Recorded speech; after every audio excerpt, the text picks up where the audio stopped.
खुलुमबाय लोगोफोर गिबियावनो नोंथांमोनखौ गासैखौबो आंनि गोदान भिडिअ बरायनाय बावहरनाय थाबाय। आजिखालि निउस चेनेलाव हाबनाय लोगो लोगो जोङो हामासनि, इजराइलनि, इराननि बा इउक्रेन, रासिया, आमेरिका बेफोरनि जुद्धनि खबरल' जोङो मोनगासिनो थायो। आरो बै गासै जुद्धफोराव सोर खहा जादों नोंथांमोना मोनसे बाथ्रा मिथिना लानाया मोजां। आरो बै बाथ्राया जाबाय जायखिजाया हादोरानो सोरजोंबा जुद्ध नांबाथाय जाय जेनो बियो खमसे खम 50 इयार्स बेकफुटाव थाङो आरो जाय देरहायो बिबो इदि नङा जे बि देरहानानै जोबोद डेभेलप जायो, बिबो प्राय 20 इयार्स बेकफुटाव थाङो। आरो दिनै थिग बिदिनो जागासिनो दङ इजराइलजों।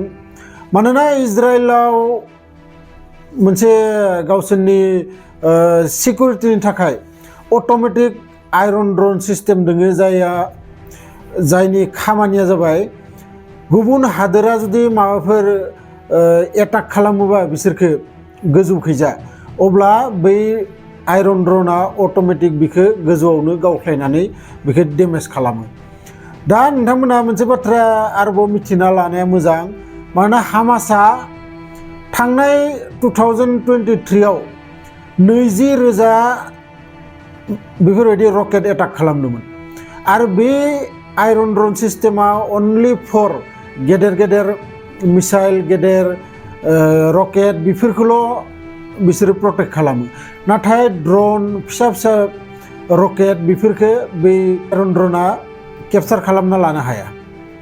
आरो बिनि फलाव जेसेबां बिथांमोना गावसोरनि हादोरखौ बासायनो थाखाय बिखौ 24 आवार्स एक्टिभ लाखिदोंमोन। आरो बिनिफ्राय जेसेबां बै मिसाइलफोरखौ गावख्लायनो जेसेबां खरसा जादों, बैसोरनाबो जायफोरा मिसाइल हेगारदोंमोन बिसोरनाबो एसेबाङानो खरसा जादों। दिनै मिथिनो मोननाय बायदि इजराइलनि जि बिदि आयरन ड्रननि जि मिसाइलखौ बानायो, बै फेक्टरियाव 24 आवार्स खामानि सालायगासिनो दङ होननानै मिथिनो मोनो। आरो लोगोसे थांनाय मासाव, माने 2 मासावनो होनजायो, मास मोनसे जाथारबाय बे जाथाया, इराना बेसेबांबा गोबां 180 मिसाइल बै इजराइलाव हेगारना होदोंमोन। आरो बै 180 मिसाइला किसुमानखौ गोजौआव गावख्लायदो आरो किसुमाना थांनानै इजराइलाव गोलैहैदो। आरो दिनै जि खाथि खालानि बिसोरनि जि दुश्मन बिथांमोनाबो हमनानै मोनबाय जे बे आयरन ड्रना माबोरै खामानि मावो। हमना ला मोनसेल' मिसाइल हेगारदो, अब्ला बै आयरन ड्रना कारेक्टयै खामानि मावो। नाथाय खनसेजोंनो मार गोबां बेफोरबायदि मिसाइल हेगारबाथाय बै मिसाइला जेबो खामानि होआ। आं सिगांनो मोनसे भिडिअ बानायदोंमोन इजराइलनि बिसय, नोंथांमोना जुदि नायाखैबा बे भिडिअखौ नायनानै ला। आरो बे भिडिअखौ बानायनाय उनाव आंनाव गोबां कमेन्ट्स फैदों गोबां सुबुंफोरनि, जे इहुदिफोरनि बिसय मिथिनोबा बाइबेल फराय, इहुदिफोरनि गासै डिटेल्स बाइबेलाव दं, बेफोरबायदि गोबां बाथ्रा। इहुदिफोरा इसोरजों माने सोरजिजानाय बेफोरबायदि गोबां बाथ्रा बै कमेन्ट्सआव हरदोंमोन। आरो आं बै कमेन्ट्सनिबो एसे बाथ्रा नोंथांमोनजों सावरायनो सानदों। मानोना दिनै पेलेस्टाइन, नोंथांमोना मिथिगौ पेलेस्टाइना मोनसे जेलखाना रखम जानानै दङ, जेराव बिराद गोजौ गोजौ वाल होनानै दोनदो बै इजराइला ओंखारबोनो हायै बायदि। गोबां चेक पस्ट होना दोनदो जाहाथे बै पेलेस्टाइननिफ्राय रावबो ओंखारबोनोबो हाया आरो बै पेलेस्टाइनाव रावखौबो हाबनोबो होआखै। दिनै गोबां हादोरनिफ्राय हेलिकप्टारफोरजों जाग्रा लोंग्रा बेसादफोरखौ बै पेलेस्टाइनाव पठायहरबायदोंमोन। दाखालि बावैसो बै जाग्रा बुस्थुखौ हेलिकप्टारनिफ्राय बोख्लायनायाव 7 सुबुंफोरा जिउ गोमायो। मानोना दा बेयाव ओरैबायदि जानानै दोङो, हमना ला बेयाव 10 केजि माइरं नांगो, बेयाव 1 केजिल' माइरं मोनगोन। गतिके इमान गोबां मानसिया दा रानथाब खुंथाब दोङो बेयाव। आरो आं बे बाथ्राखौ मानि थाखाय बुंदो, दिनै इजराइलनि जि सुबुंफोर जायफोरा आंनो कमेन्ट्स हरदोंमोन जे बिसोरो इसोरनिसो सोरजिनाय, इसोरजों सोरजिजानाय सुबुं इहुदिफोरा, अब्ला इसोरनि गोसोआ इमान गाज्रि जानो हागौ नामा?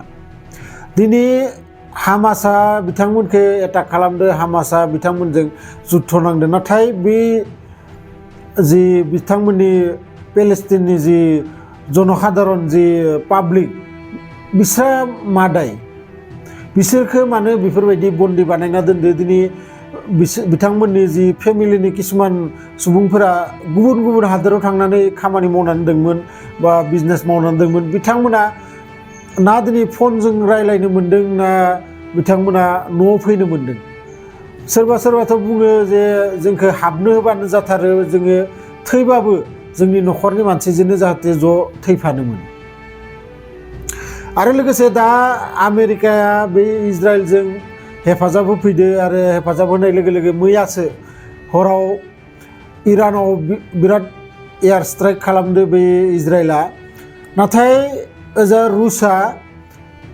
इरानखौ सापर्ट खालामदों बुंदों जे इजराइला जुदि माबाफोर बेफोरबायदि गेदेर एटाक खालामोबाथाय जोंबो सिरियै जनानै थाया आरो बे गासै टटेल जि पलिटिकेलि दा वर्ल्ड वार 3 जोङो आगोन होनाय रखम मोनसे भाब नुजानो मोन्दों मानोना दिनै नोंथांमोना गासैबो मिथिगौ रासिया आरो इउक्रेननि जुद्धआ प्राय दिनै बोसोरसे बारलांबाय आरो दा लोगोसे नै हामासजों आरो इजराइलजोंबो जालांबाय मथा मथि 6 मासानो जानोसै आरो बिनि उनाव लेबनानाव हिजबुल्लाहफोरजों आरो दा इरानजों इजराइलजों जेराव आमेरिकाया हेफाजाब होफैदो आरो इरानखौ रासियाया हेफाजाब होफैदो गतिके बेसेबां गोबां हादोरा बेयाव माने इनभल्भ जाफैबाय आरो लोगोसे इराना खुलाय बुंदो जे जोंनि जेसेबां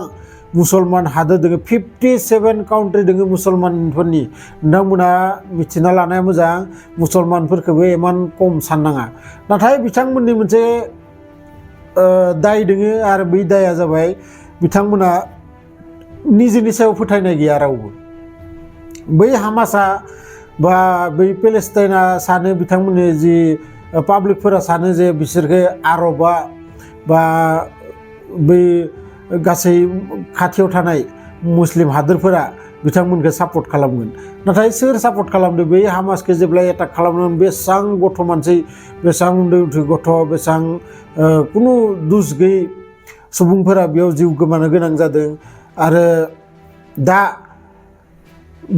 बै इजराइला लेबनानाव बेफोरबायदिनो एटाक खालामदों आरो बेयावबो बेसेबांबा गोबां जि जेनेरेल पाब्लिक बिथांमोना खहा जाबाय दङ नाथाय बे बाथ्राखौ मानो दिनै आमेरिकाया बा गेदेर गेदेर हादोरफोरा मानो रायज्लायाखै जे नोंथांमोना जुद्ध नांदोंबाथाय बिथांमोननि जि नांलायग्रा आर्मिफोर बै आर्मिफोर जे एटाक खालामबा किसुमान सिलेक्टेड जायगाफोरखौ लानानै बै जायगायाव एटाक खालामनांगौ मानो जेबो नायागारा जेराव गोलैथो बेफोरबायदि एटाकफोरखौ खालामबाय दङ इजराइला आरो इजराइलखौ मानो गियो गासैबो आमेरिकायाबो इजराइलखौ गियो आरो रासियायाबो गियो प्राय हमनो थाङोबाथाय 90 लाख बै इजराइलनि जि पपुलेसन आरो बै पपुलेसनखौ मानो गासैबो गियो दिनै दुनियानि बयनिख्रुइ दिमाग गोनां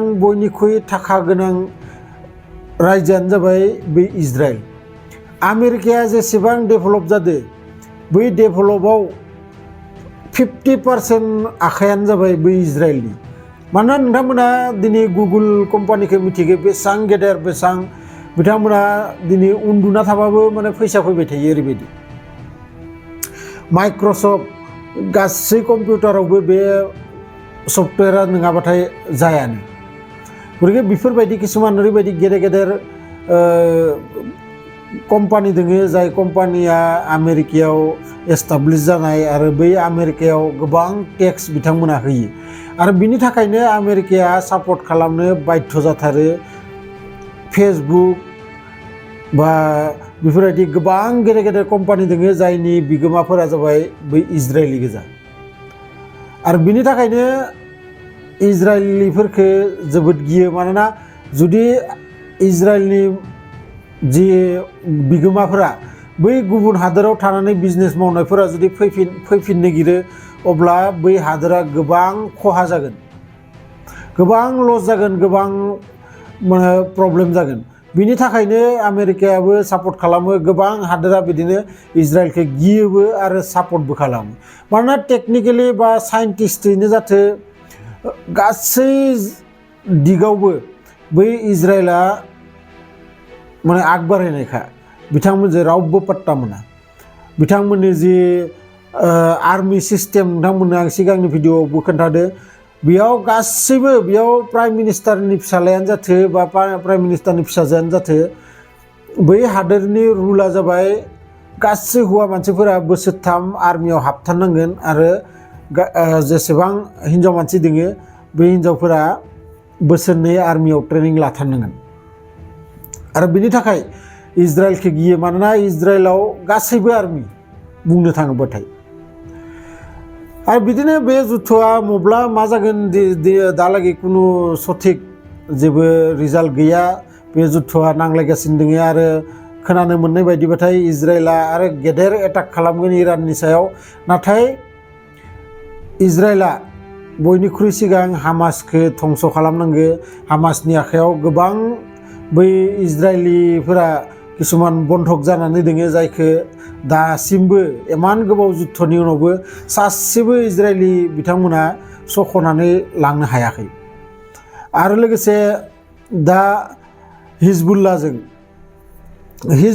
जुद्ध नांदो। दा हिजबुल्लाहखौ फोस्रांजोबनानैसो बिथांमोना इराननि सायाव गेदेर एटाक खालामगोन होननानै मिथिनो मोनो। जायखिजाया नोंथांमोना खबरखौ जुदि खोनानानै मोजां मोनदो बा भिडिअखौ नायनानै मोजां मोनदोंबाथाय लाइक शेयार कमेन्ट खालाम। आरो लोगोसे जायफोरा गोदानै आंनि चेनेलाव फैदो, चेनेलखौ साबस्क्राइब खालामना लाबानो जाबाय। मानोना आं बेफोरबायदि भिडिअ, बेफोरबायदि इनफरमेसन नोंथांमोननि थाखाय लाबोगासिनो थायो।